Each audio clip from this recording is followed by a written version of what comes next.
Right. Okay, let's go. All right, we are here with Storm. Storm, the floor is All right, so film editing, astrology, mysticism, occult, poetry, writing, and spirituality. Bringing all of those together. Can you do that one more time? Because I'm taking my notes. So hold on. What I got was film editing, poetry, writing, astrology. I know I missed like 8 Mysticism, things. Mysticism. spirituality, Yeah. dreams. Yeah. Yeah. Okay. And that's all. I don't want to like step. Okay, move forward. Wow. Okay. So what I'm hearing in that, and I'm taking notes too, just letting you know, because this helps me to like remember things.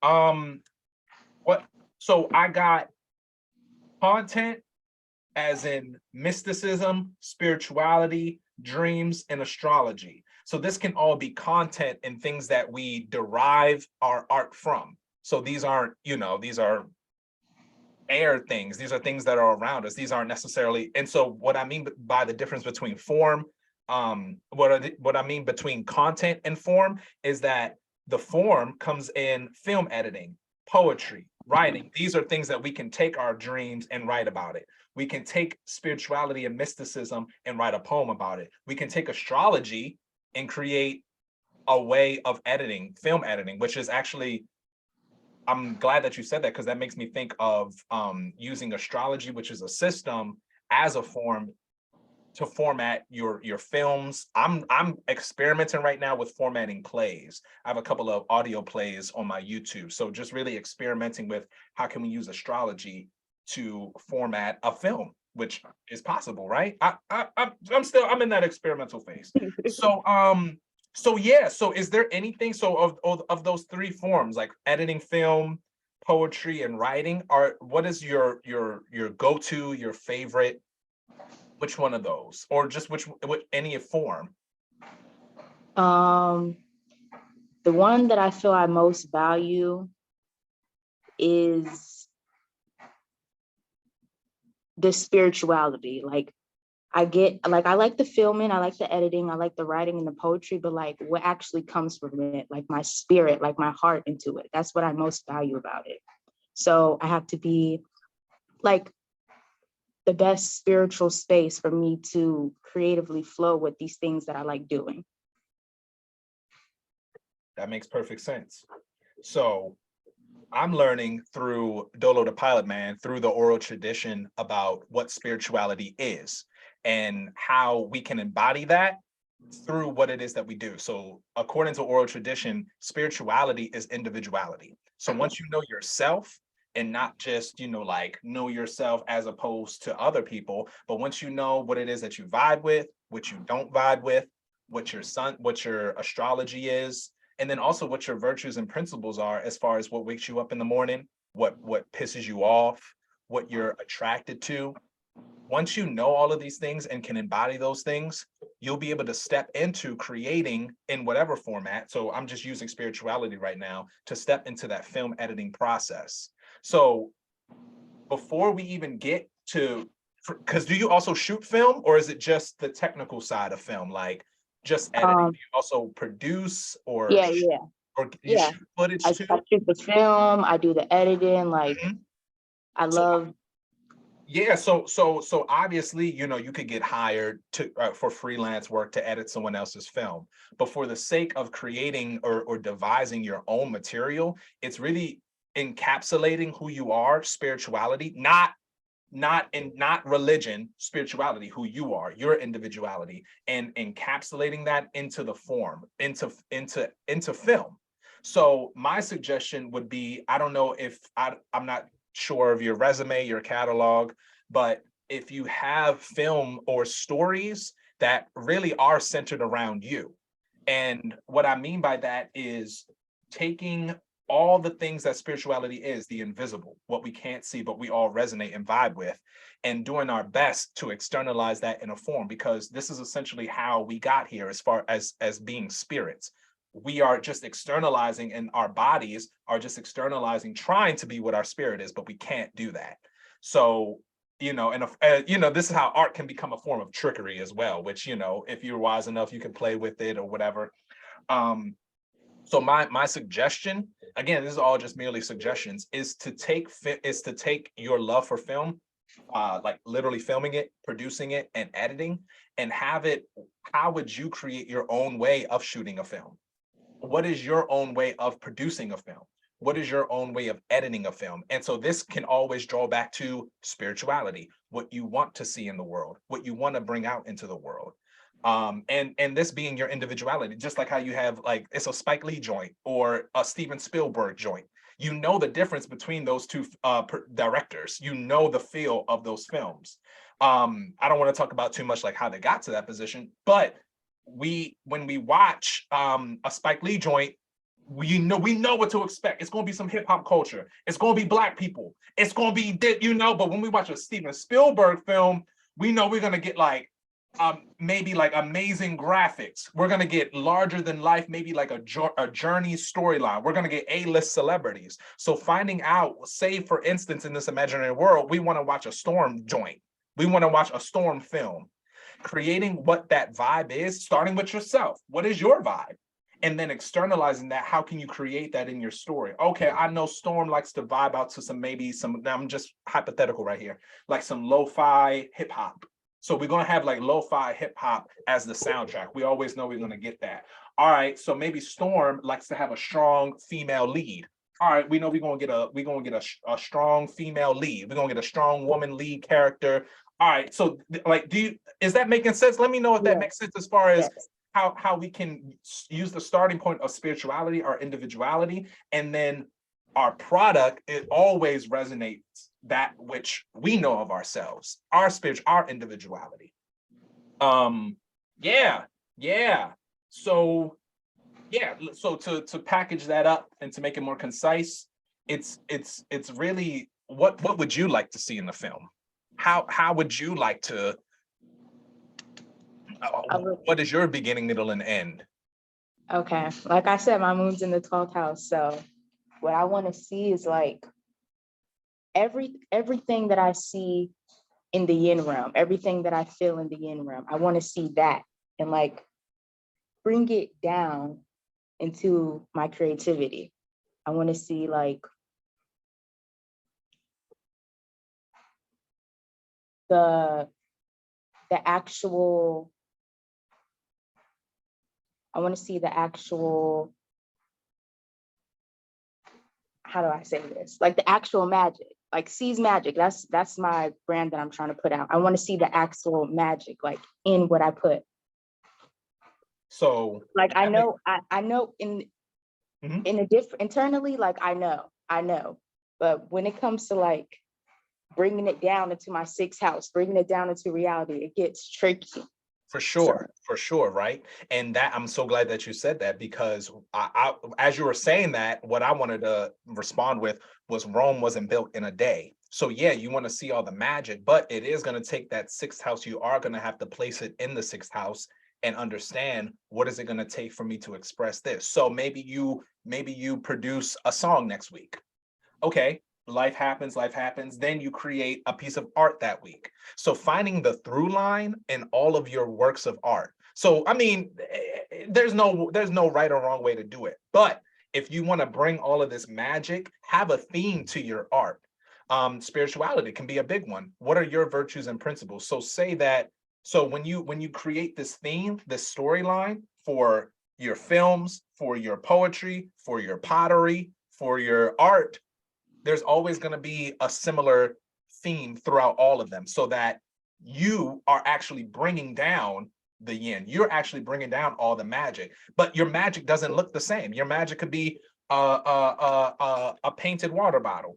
Right. Your magic could be a song. Your magic could be a film. So don't limit yourself to, Okay. when you do always have that starting point of, where did this art come from? You know, it came from you. So it's all like, my advice would be to find that through line, to say, okay, if I created a purple piece of art, visual art, maybe you have a song called The Purple Night. And that's just a very mundane, surface level type of thing. But this is how we can create themes within our art. and you'll see this in other people's works of art, you know, especially I don't know. As a kid, I was a huge nerd, and I read this series called A Series of Unfortunate Events. I actually have a book here, and so it got turned into a film on Netflix, and like Yeah. or a film and a show, but this like came out in like the late '90s, and so I'm reading the series again, and I'm finding little motifs as far as repeating objects. Like there's always this eye that's everywhere. And like they were playing on like Illuminati shit, but like there's always this eye that's everywhere. There's just a lot of and the author kind of uses the same type of tone throughout the book. But there's still symbolism throughout every book, which makes it to me a complete series because these are little breadcrumbs and Easter eggs. Disney does the same thing. I don't know if you've seen like videos of a clip from what was Monsters Inc. and in Boo's room, there's a stuffed clownfish Finding Nemo in that. So like that same idea of how we connect universes. Marvel Universe does the same thing too, where every damn superhero stars in each other's film now. But how can we take that, encapsulate that, and put that into our art so that every time someone sees something that comes from us, they know it's from us? That's branding, right? And how you're saying you want to bring your brand out, that storm, that brand. I'm looking at time. Yeah. What do you think about that? Or is there anything else that from all those comments? I know I spoke a lot. No, you're good. I appreciate everything that you're doing right now. I appreciate your work actually. So Oh, thank you so much. Thank you. I want the poetry, the writing, like so for the poetry and the writing, I also want to, when I write, I just kind of just express how I feel, what I'm thinking, like my deepest insecurities, like those type of things. And I also I guess it's like me applying my spirituality to it, because I'm always kind of reacting and responding to that realm. Like, so with the poetry and the writing, I guess I was kind of wondering like how to because I don't want it to just be just poetry writing. I want it to be like the magic that I'm seeing with the poetry and writing. So again, blending those worlds in. That's where that's what I'm trying to figure out. No, for sure. I think doing it will infinitely help you to figure it out. Not being I want to say not being afraid. It's not afraid, but you know, like don't worry about studying other poets. Because sure, they're not on the same wavelength as you, but they do have something, and that's work. They do have either published work or free work. So I would suggest looking into poets or writers, short story writers that you resonate with the most. Find out what their kind of devices are as far as rhyming scheme. What do they talk about the most? And then mimic that, not in a way of not having your own originality, but mimic that as far as how you produce it. Because as artists, and especially on the logic side of things, and like what we're doing right now is very like left brain, and we're trying to talk about right brain things. What I'm finding sometimes is that we might get stuck in that idea of wanting to figure it out, but no one has ever figured anything out without doing it. So we gotta remember that, you know, like, so what I would suggest is that you continue to just write. But now that you have that intention of you want to bring down your dreams, you want to bring out. And so how that's going to resonate with others is, so it's not what we do, it's how we do it. So how you write your poetry, how you rhyme, how you choose not to rhyme. That's what we're going to pick up as the audience, people who are reading your poetry. Does that make sense? Yes. So finding what your rhythm is, you know, having a basic understanding of what is poetry and what is writing. We have to use these words that are not ours. We didn't invent these words. So how do we, as magicians within ourselves, how do we take these words, these spells, and then try to create something that resonates the most with us. Because even though we didn't create these words, we still had something to do with it. So how can we take, like using accents in dialogue, say that you do a short story, maybe a character has an accent, depending on where they're born and raised, like a Southern accent, a Western accent. I know I got like a Northern kind of like proper English type of accent, like that, those types of things. And then how can we, maybe you're inventing words. Maybe you're inventing new words within your poetry, so that when we always listen to your poetry, we're always going to be like, oh, okay, Storm is going to invent a new word, or oh, okay, Storm is about to. So there is a sense of like, we don't want to commodify ourselves, or we don't want to sell ourselves out, but understanding that having a style is like having your footprints in the sand, having a style is what we're going to remember. And that is spirituality. That is individuality. I don't know if that resonated, but it just made me think of just how people want to find a style, but then there's that idea of like, you get stuck in that style. You know what I'm saying? That you have like these artists, especially musicians, who reinvent themselves every so often. But it really, sometimes the hardest part really is just honing in on a style. But honestly, no one really found that style until they got out into the ring. So yeah, just advising not even to take too much time thinking about it, but just setting that one intention, and then boom, you got like 100 poems tomorrow. So it's like having that really strong intention mentally about what it is that you want to convey. And then sure, you don't like your poem, sure, whatever. But guess what? Your hands still work, and tomorrow's another day, so you can produce again. So yeah. Finding that comfort and knowing that you'll figure it out in the swing of things. Okay.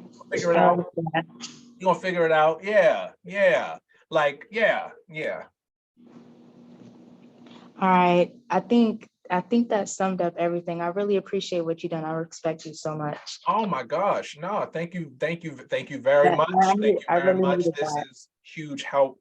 We're helping each other out. So thank you back, because yeah, I'm just finding a deficit in this kind of like conversation between artists. How can we collaborate and express these things that we're either worried about or stuck about or confused about? But how can I step in as support? How can we step in as support? Right. This is a way of me practicing that. So I appreciate you as well for taking this time, and right. just putting this out there. Actually, you know what? I'm gonna end the recording because it went all the way through. Unless there's anything else you want to say, I can end the recording right now, and then I just have like one last little thing. All right. Let's go. All right, cool. All right, stop.